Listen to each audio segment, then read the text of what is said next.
아멘.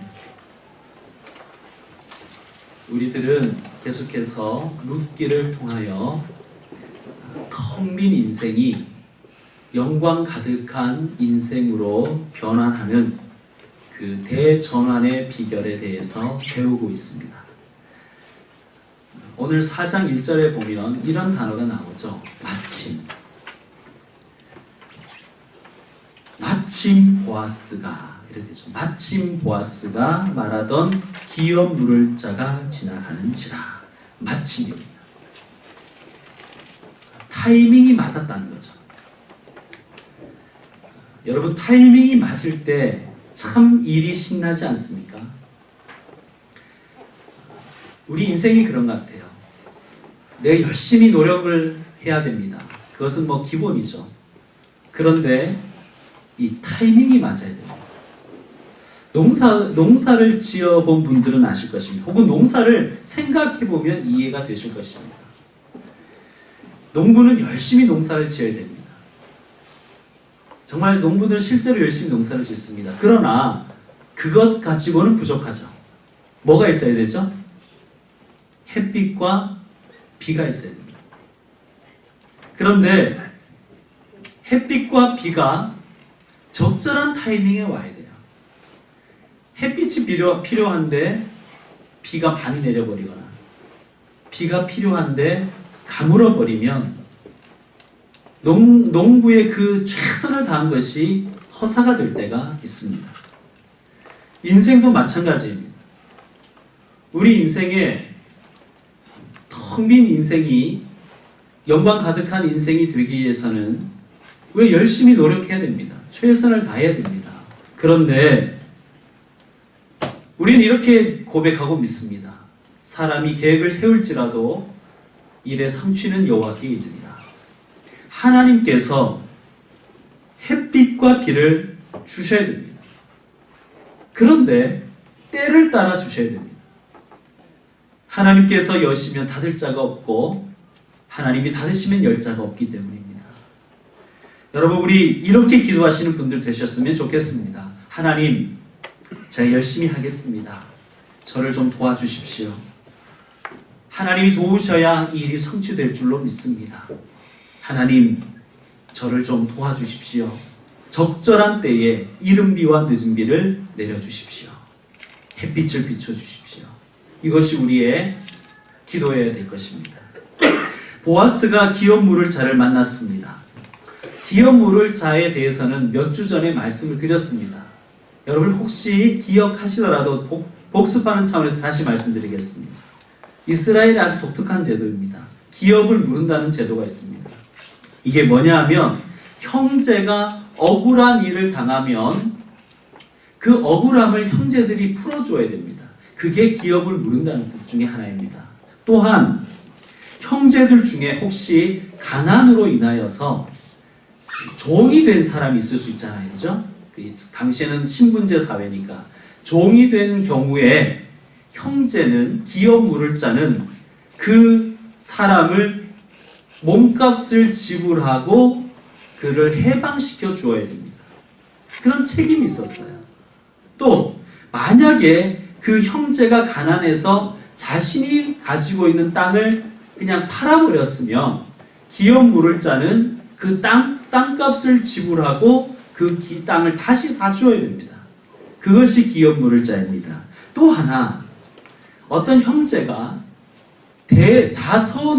자손이 없이, 아들 없이 그냥 죽었을 때 기업 물을 자 된 형제들은 그 미망인과 결혼하여서 아들을 낳아주고 그 아들을 통해서 그 형제 가정의 대가 이어갈 수 있도록 해주어야 됩니다.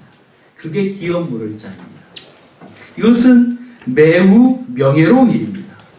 그런데 만일 이렇게 기업 물을 그 책임을 지키지 않는 자는 이런 별명을 마을에서 붙였습니다. 신벗김을 당한 자. 아주 불명예스러운 별명입니다. 자, 보아스가 자기도 기업 물을 자이지만 이 기업 물을 자에게 1순위가 있었다는 거예요. 우리 형제도 그렇잖아요. 뭐 삼촌이 있고 사촌이 있고 오촌이 있고 육촌이 있고 그런 거잖아요. 그런 것처럼 기업 물을 자로서 1순위가 있었습니다. 그런데 마침 그 1순위를 만났는데 그의 이름이 무엇입니까? 오늘 4장 1절에 보면 그의 이름이 나옵니까? 안 나오죠. 아무개여 이렇게 부릅니다. 보아스가 그 1순위의 이름을 몰라서 아무개여 이렇게 불렀을까요? 이 사람의 이름이 여기에 나오지 않는 것은 하나님께서 그의 이름을 빼버리신 것 때문입니다. 하나님께서 그의 이름을 기억하기 싫어하시는 거예요. 그래서 성경에 빠지는 겁니다. 여러분, 우리가 룻기로 쭉 살펴봐서 알지만 그 시어머니 나오미를 버리고 떠난 이방 여인 오르바의 이름도 기록되어 있지 않습니까? 그런데 이 1순위자 이 사람의 이름은 그냥 아무개로 나와버리는 거예요. 그의 이름이 그만큼 부끄러운 이름이 되었다는 것입니다. 사랑하는 성도 여러분, 여러분은 여러분의 이름이 어떤 이름으로 기억되기를 원하십니까? 특별히 하나님께서 여러분의 이름을 어떻게 기억하기를 원하십니까? 그냥 아무개로 기억하기를 원하십니까? 성도 여러분, 저와 여러분의 이름이 하나님께 아무개로 남지 않기를 원합니다. 설교 후에 부를 결단의 찬송 가사에 이런 것이 있습니다. 나팔 불 때 나의 이름, 나팔 불 때 나의 이름, 나팔 불 때 나의 이름 부를 때에 잔치 참여하겠네. 여러분, 우리가 왜 예수 믿습니까? 그때에 하나님이 나의 이름 기억해 주시고 내 이름이 불려지기를 원하는 마음으로 그 소원을 가지고 우리는 신앙하지 않습니까? 천국 가기 위해서 신앙하는 거잖아요. 이 땅에서만 잘 되는 것, 그것만 원하는 것은 아니지 않습니까? 하나님이 저와 여러분의 이름을 기억해 주시고 불러주시길 원합니다. 이 아무개는 왜 아무개가 되었을까요? 더 나아가 우리가 아무개가 되지 않으려면 하나님께, 특별히 하나님께 아무개로 남지 않으려면 우리는 어떻게 해야 될까요? 이것에 대해서 오늘 같이 묵상해 보도록 하겠습니다. 보아스가 성문에 앉아 있다가 드디어 아무개를 만났습니다. 이 성문이라는 것은요, 고대 사회에 있어서 집회의 장소가 되기도 하고요, 회의 장소가 되기도 하고, 또 이렇게 재판의 자리가 되기도 합니다. 여기에 앉아 있다가 아무개를 만났습니다. 그래서 아무개를 부릅니다. 아무개야, 이리로 와서 여기 좀 앉아 있으렴. 앉아봐라. 그리고 그 성의 장로 10분을 모십니다. 그리고 온 마을 사람들을 모아놓고 이제 회의를 하기 시작합니다. 그 자리에서 보아스가 1순위자에게 이렇게 말합니다. 3절과 4절. 3절과 4절을 내용은 이런 것입니다. 쉽게 말하면 나오미라는 여자가 우리 형제 엘리멜렉의 소유지를 팔려고 한다. 여러분, 이 말은 무엇이냐면 지금 우리의 부동산 거래와 조금 다르다는 것을 여러분께서 이해하셔야 됩니다. 이스라엘의 땅의 소유에 대한 개념은 우리와 조금 다릅니다. 이스라엘에 있어서 이스라엘의 모든 토지는 다 하나님께서 그 가문에게 배정해 주신 아주 고유한 것입니다. 이스라엘이 가나안 땅에 들어가고 나서 여호수아가 땅을 분배해 주었죠. 그 땅은 그 가문의 그 가정에게 영원히 소유가 되는 것입니다. 그런데 살다 보면 어려운 일이 생길 수가 있잖아요. 그러면 땅을 파는데 그때는 소유권을 파는 게 아니라 사용권을 파는 거예요. 그러니까 땅의 소유는 그대로 있고 사용권만 돈을 받고 파는 것입니다. 그런데 아까도 말씀드렸지만 가난 때문에 땅을 팔린 경우에 있어서 기업 물을 자가 그 땅값을 치러주고 대신 사줘야 됩니다. 그런 의미에서 나오미가 엘리멜렉의 땅을 팔려고 한다는 뜻입니다. 나오미의 경우가 이런 경우예요. 아마 이렇겠죠. 남편 엘리멜렉이 모압으로 떠날 때, 이민 갈 때 돈 받고 다른 이에게 땅을 다 넘긴 거예요, 사용권을. 그런데 소유권은 지금 나오미에게 있어요. 그러나 그 소유권을 행사할 수가 없습니다. 왜냐? 여성이기도 했고 그 땅의 그 사용권을 줬을 때 받은 돈을 갚을 수가 없기 때문입니다. 이 땅을 찾으려면 가까운 친척인 이 아무개와 보아스 중에 누군가가 대신 돈을 지불해 줘야 됩니다. 또 나오미를 아내로 맞이해 주어야 됩니다. 그것이 땅을 판다는 개념입니다. 자, 보아스가 그 아무에게 말합니다. 당신이 1순위고 내가 2순위야. 너 아니면 내가 책임져야 돼. 그 외엔 아무도 없어. 그렇게 얘기하자 1순위가 뭐라 그러죠? 4절 끝에 내가 물으리라 이렇게 얘기합니다. 내가 물으리라. 예상 밖의 말이죠. 아마 이게 예능 프로였으면 방청객들이 오 이랬을 겁니다. 오 막 그런 소리가 들렸을 거예요. 왜냐하면 이게 심각한 장면이거든요. 뜻밖의 사람이 나와서 오늘 밤 주인공은 나야 나 뭐 이러고 있는 지금 상황입니다. 이게 지금 주인공이 바뀔 상황이에요. 이게 이 보아스 생각에는 지금 보아스는 룻을 향한 마음이 뜨겁잖아요. 그런데 지금 이 1순위가 자기가 하겠다는 거예요. 자기가 주인공 되겠다는 것입니다. 그러자 보아스가 당황했겠죠. 그죠? 다시 한번 더 자세하게 이게 어떤 의미인지 5절에 설명해 줍니다. 우리 5절 말씀 같이 읽겠습니다. 시작.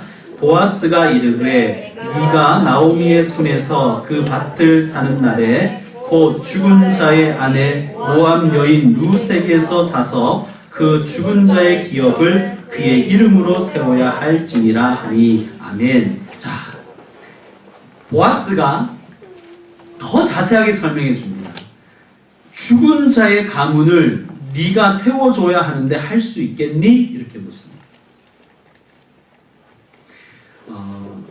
나오미의 며느리 룻을 아내로 맞아서 그에게 아들이 생기면 그 아들은 네 아들이 아니야. 그 아들은 엘리멜렉의 아들이 되는 거야. 그리고 너는 그에게 네가 사준 땅을 그 아들에게 줘야 되는 거야. 그렇게 설명해 주는 거예요.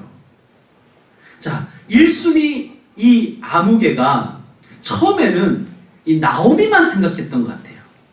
이 정황을 볼 때. 그러니까 나오미는 나이가 많잖아요. 그러니까 아들을 낳을 가능성이 적은 거예요. 사라가 아닌 이상 낳기가 어려워요, 지금. 그러니 시간이 조금만 더 지나가면 그 땅은 누구 거가 되는 거예요, 실제로. 이 아무개께 되는 겁니다. 아마 그는 이걸 계산했던 것 같습니다. 그런데 룻은 경우가 다르잖아요. 룻은 젊은 여자입니다. 그러니까 만약 룻이 아들을 낳게 되면 낳을 가능성이 많아지는 거죠. 시간이 많으니까. 룻이 아들을 낳으면 그 아들은 1순위인 아무개의 아들이 되는 것이 아니라 엘리멜렉의 아들이 되는 거예요. 그러면요, 아들만 뺏기는 것이 아니라 자기가 1순위 아무개가 자기 돈으로 준 그 사준 땅을 고스란히 엘리멜렉 가문에게 줘야 되는 거예요. 죽 써서 개 주는 꼴, 뭐 이렇게 되는 겁니다. 1순위 생각에는 말이죠. 자, 1순위 이 아무개가 머리가 빨리 돌아갑니다. 그래서 6절에 뭐라 그럽니까? 6절에 이렇게 말합니다. 나는 내 기업에 손해가 있을까 하여 나를 위하여 물으지 못하겠다. 네가 물어라. 자, 이 아무개 씨의 워딩을 한번 보세요. 나는 내 기업을 나를 위하여. 전부 나입니다. 나. 원래 이 기업을 물은다는 것은 공동체적인 의식에서 나오는 의무여야 되고 연대의식에서 출발하는 그런 행동인데 오직 이 사람은 그것을 나의 관점에서 본 거예요. 나에게 득이 되냐 이득이 되지 않느냐 이 관점에서 나의 관점. 나에게 손해냐 이득이냐 이 관점에서만 본 거예요. 그러면 여러분 중에 누군가 이렇게 질문할 수 있을 겁니다. 아니 목사님, 인생을 살면서 어떤 일이 이익이 될지 손해가 될지를 분별하는 것이 잘못입니까? 그렇게 질문할 수 있겠습니다. 맞습니다, 여러분. 저는 그것은 잘못이 아니라고 생각합니다.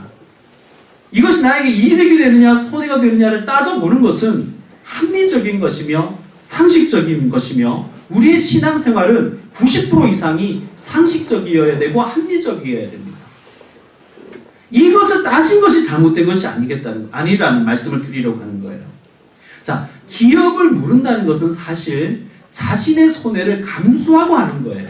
왜? 가문의 궁극적인 영광을 위해서 하는 거예요. 자, 이 아무개가 처음에는 자기가 기업 물을 자가 되겠다고 했습니다. 그런데 속으로는 계산을 하고 있었던 거예요. 그러니까 겉으로는 공동체를 생각하는 것처럼 자기가 손해를 볼 것처럼 얘기하지만 속으로는 계산을 하고 있었던 거예요. 계산을. 이게 나한테 이득이 될 거라고 생각해서 기업을 물으겠다고 한 것입니다. 쿠바의 혁명 영웅 체 게바라를 여러분 아시죠? 그분이 이런 말을 했습니다. 이분이 직접 한 말인지 아니면 인용한 말인지 모르지만 이분이 한 말로 우리는 알고 있습니다. 현실주의자가 되라. 그러나 가슴 속에는 불가능한 꿈을 간직하자. 그런 말을 했어요. 현실주의자가 되자. 그러나 가슴 속에는 불가능한 꿈을 간직하자. 저는 이 말을 참 좋아합니다. 우리는 인생을 살 때 냉철하게 현실을 바라볼 줄 알아야 됩니다. 그리고 그렇게 행동해야 됩니다. 그러나 우리 가슴 속에는 결코 이루어질 것 같지 않는 하나님 나라의 꿈을 간직하고 살아야 되는 거예요. 왜 제가 이 말을 좋아하고 새기냐 하면 역설적이게도 이렇게 살기가 참 어렵고 이렇게 사는 분들을 잘 못 만났기 때문입니다. 신학생 시절부터 저는 지금까지 목회 선배들이 그 반대로 행동하는 이들을 너무나 많이 만났기 때문입니다. 겉으로는 공동체를 생각하는 것처럼, 겉으로는 교회를 생각하는 것처럼, 겉으로는 한국 교회를 생각하고 한국 사회를 걱정하는 것처럼 말은 그렇게 하면서 속으로는 철저하게 계산을 하는 분들을 너무나 많이 만났습니다. 겉으로는요 이상 얘기하고 비전이 어떻다는 둥, 하나님 나라가 어떻고 미래 세대가 어떻고 다음 세대를 위해서 이런 얘기를 하면서 한 마리 고고한 학처럼 근사한 말들을 누려놓은 분들이 정작 중요한 순간에는, 결정적인 순간에는, 역사적으로 참 중요한 순간에는 자기 이득 챙기기에 급급하더라는 거예요. 그래서 수많은 동역자들과 후배 목사들을 좌절시켰습니다. 그래놓고 그는 언제나 이렇게 말하죠. 교회를 위한 결정이었다. 신학교에 가면 매일 채플이라는 것을 드립니다. 예배를 드린다는 얘기예요. 그리고 신대원에는 목회 실습이라는 시간이 있어요. 1학점짜리밖에 안 되지만 이걸 안 들으면 이수가 안 되는 아주 필수인데 중요한 과목 1학점짜리입니다. 그 시간에는 선배 목사님들이 소위 말해서 좀 잘 나간다는 목사님들이 오셔서 설교하시거나 강의를 하십니다. 목회의 아주 진수를 가르쳐 주시죠. 그분 중에 기억에 남는 분이 있어요. 이분은 이렇게 얘기하시더라고요. 자신의 좌우명은 청빈이다. 에쿠스 타고 오셨는데 청빈이라고 얘기하시면서 그러면서 뭐라 그러셨냐. 그것까지 괜찮아요. 자기가 받기 싫은데 교회에서 에쿠스를 사줬다는 거예요. 그럴 수 있잖아요. 그죠? 그 정도 능력 되면 사줄 수 있습니다. 근데 이러는 거예요. 자기는 은퇴하면 이 차도 다 교회에 반납하겠다. 감동이 되잖아요. 그러면서 이런 책도 쓰셨습니다. 나는 머슴입니다. 이런 책도 쓰셨어요. 그러니까 그 내용이 뭐냐 하면 나는 하나님의 머슴이고 교회의 머슴이라는 거예요. 절대 세습하지 않겠다. 무슨 머슴이 세습을 하냐고. 그러면서 절대 세습하지 않고 그 아들도 자기는 절대 세습하지 않겠다고 얘기했었습니다. 그런데 최근에 그분이 마치 교회를 자기 사유재산처럼 자기 아들에게 물려주었습니다. 온갖 불법 행위를 자행하면서 말이죠. 저는요 그냥 교회에서 사준 에쿠스 그냥 반납하지 말고 그냥 타고 교회 세습 안 했으면 좋겠습니다. 아니 세습할 거면 처음부터 나는 세습하겠다고. 이거 교회는 내 거니까. 내가 창립자고. 이거 내가 오너니까. 난 머슴 아니고 오너니까. 내가 알아서 하겠다고. 얘기하고 그렇게 하면 되잖아요. 그런데 겉으로는 뭐 한국교회가 어떠느니, 뭐 모습이 뭐니, 뭐 미래 세대를 위해서, 한국교회를 위해서 맨날 말만 그렇게 하더니 결정적인 순간에 그냥 교회를 자기 사유재산처럼 아주 냉철한 현실주의자가 되어서 그렇게 행동해 버리더라고요. 여러분, 어디 이분만 그렇겠습니까? 뭐 어디 모임에 가면요, 제가 개척했다 이러면 뭐 개척은 무릎으로 해야 되느니, 건축은 기도로 하느니, 성령의 도움이 어쩌니, 목사는 돈 생각하면 망하느니, 막 이런 얘기를 하는 분들이 결정적인 순간에는 늘 자기에게 유익되는 것, 자기에게 이득되는 거 그것만 다 선택해 버리더라고요. 그런 분들을 너무너무 많이 봤습니다. 그래 목회 환멸이 느껴질 정도로. 여러분, 어디 교회뿐이겠습니까? 이 사회에도 소위 어른이라는 자들이 아프니까 청춘이야 뭐 이따위 말을 해대면서 막 열정페이 같은 그런 거 강요하고 말이죠. 그런 일을 얼마나 많이 봤습니까? 차라리 그런 사람들이, 선배들이 철저한 냉철주의, 냉정한 현실주의자로 말하고 현실주의자처럼 행동했다면 우리는 실망하지 않아요. 그렇죠? 그렇지 않습니까? 그 가슴 속에는 온갖 이득에 대한 생각만 있으면서 겉으로는 막 이상주의자처럼 마치 미래를 생각하는 것처럼, 공동체를 생각하는 것처럼 그런 말들만 하니까 우리가 슬픈 것입니다. 나쁜 어른들이죠. 저는 정말 좋은 어른이 되고 싶습니다. 그런데 그게 잘 안 되는 것 같아요. 저는 여러분도 좋은 어른이 되셨으면 좋겠어요. 그래서 저는 사실 제게 조언을 구하러 오는 동력자들이 있으면, 그게 선배든 후배든 개척에 대해서든 건축에 대해서든 제게 조언을 구하러 오면 저는요, 건축은 믿음으로 하는 거야 이런 말 안 합니다. 제가 그런 말 못해서가 아니라 저는 주로 이런 얘기를 해줘요. 은행을 가봤니? 너한테 얼마를 대출해 줄 것 같아? 너는 개인적으로 부모님이든 형제든 친구들에게 너 얼마까지 빌릴 수가 있어? 그거 따져봤어? 저 그런 얘기합니다.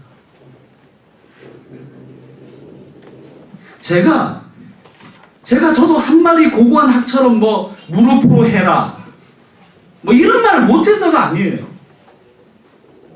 여러분, 우리는요 차라리 냉철하게 현실주의자로 이야기해 주는 것이 더 나아요. 그리고 저는 그분을 위해서 가슴속으로 기도해 줍니다. 하나님, 저 친구가 개척을 하려고 하는데 하나님 좀 도와주십시오. 저분이 건축을 좀 해보고 싶어 하는데 하나님 귀를 좀 열어주십시오.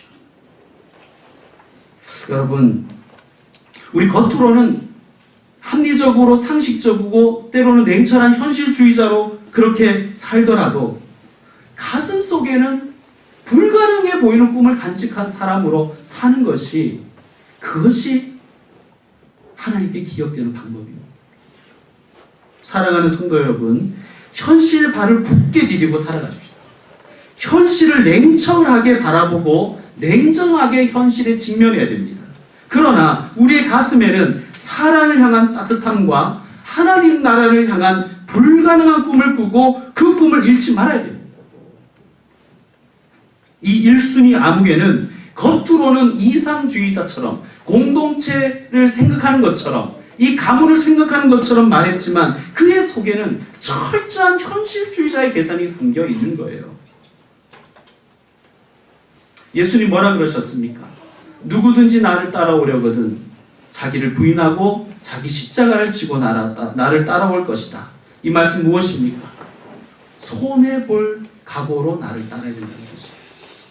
여러분, 우리가 현실을 직시하되 우리 가슴 속에는 십자가가 있어야 되지 않습니까? 십자가가 뭐냐? 십자가는 내가 좀 손해를 보려는 마음이에요. 그게 십자가입니다. 다른 거창한 게 아니라 내가 좀 손해를 보려는 마음입니다. 내가 손해보려고 하지 않으면 암흑개가 되는 거예요. 돈이든 시간이든 재산이든 자존심이든 말이죠. 오늘 본문에 나오는 이 1순위, 이 암흑개는 절대 손해보려고 하지 않는 거예요. 내 재산, 내 것, 내 시간, 그거 손해날 것 같으니까 묻지 않겠다고 얘기하고 그냥 신발 벗고 떠나버리는 겁니다. 손해볼 것 같으니까.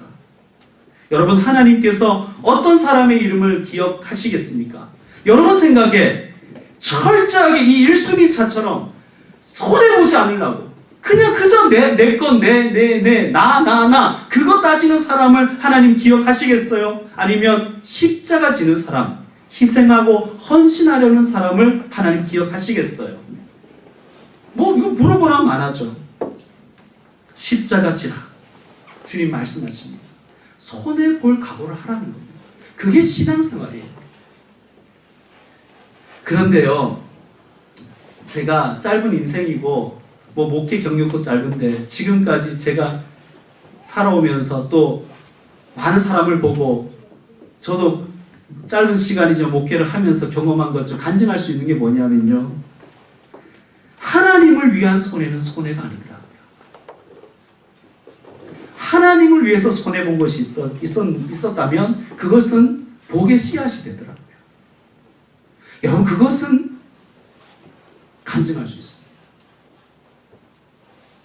내가 하나님을 위해서 손해본 것은 복의 씨앗입니다.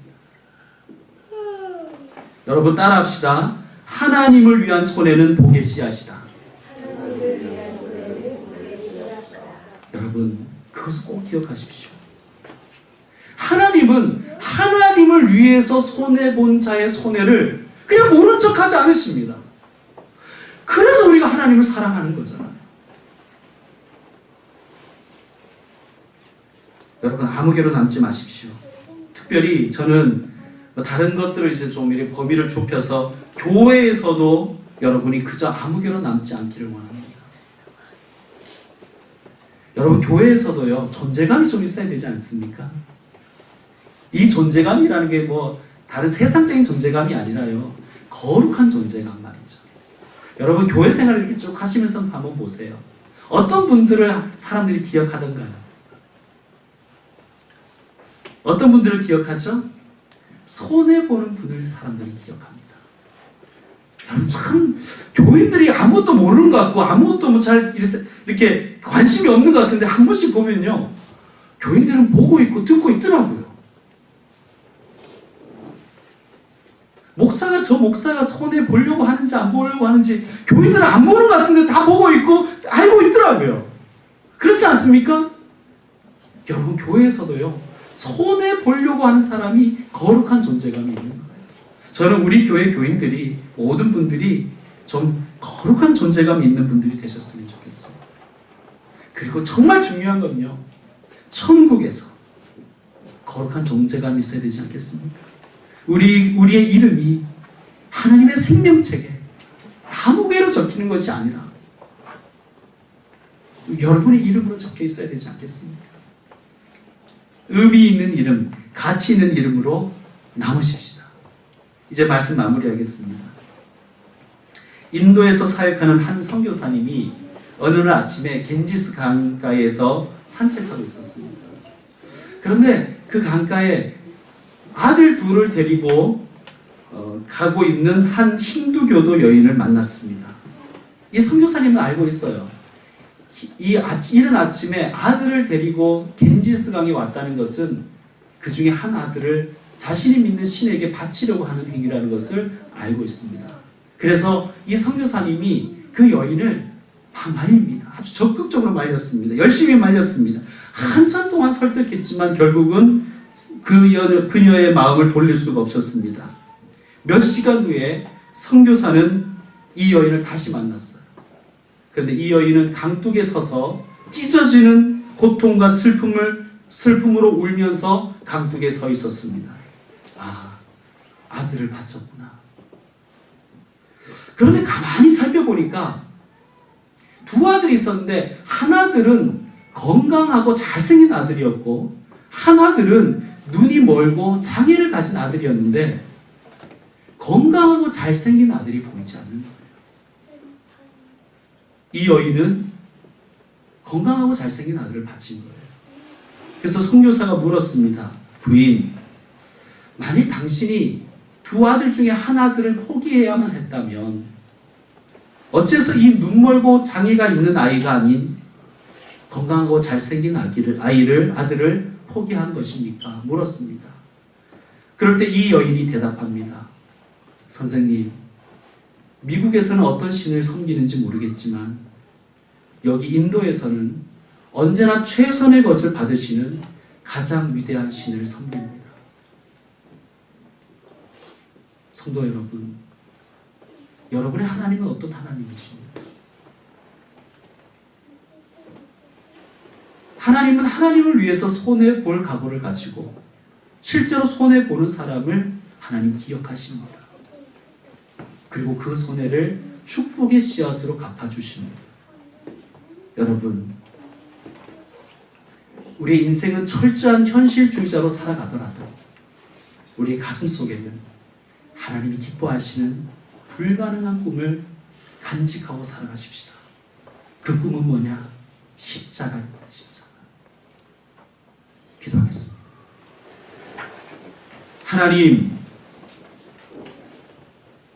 하나님께 기억되는 사람으로 살고 싶습니다. 하나님 마음에 남는 사람이 되고 싶습니다. 하나님께 아무 개로 남아있고 싶지 않습니다. 주님, 우리를 도와주십시오. 하나님, 우리가 살아가는 세상은 만만치가 않습니다. 그래서 우리는 현실주의자가 되어야 되겠습니다. 냉철하게 판단하고 냉철하게 바라보며 살아야 되지만 하나님, 우리 가슴 속에는 때로 불가능해 보이는 하나님 나라의 꿈을 꾸며 살아가게 하여 주옵소서. 주님을 위해 손해보는 꿈을 꾸게 하여 주시옵소서. 주님을 위해 내가 손해보는 그 꿈을 실천하는 기회를 우리에게 주십시오. 하나님께 기억되고 싶습니다. 예수님의 이름으로 기도드립니다. 아멘. 주신 말씀을 기억하시면서 우리 다 같이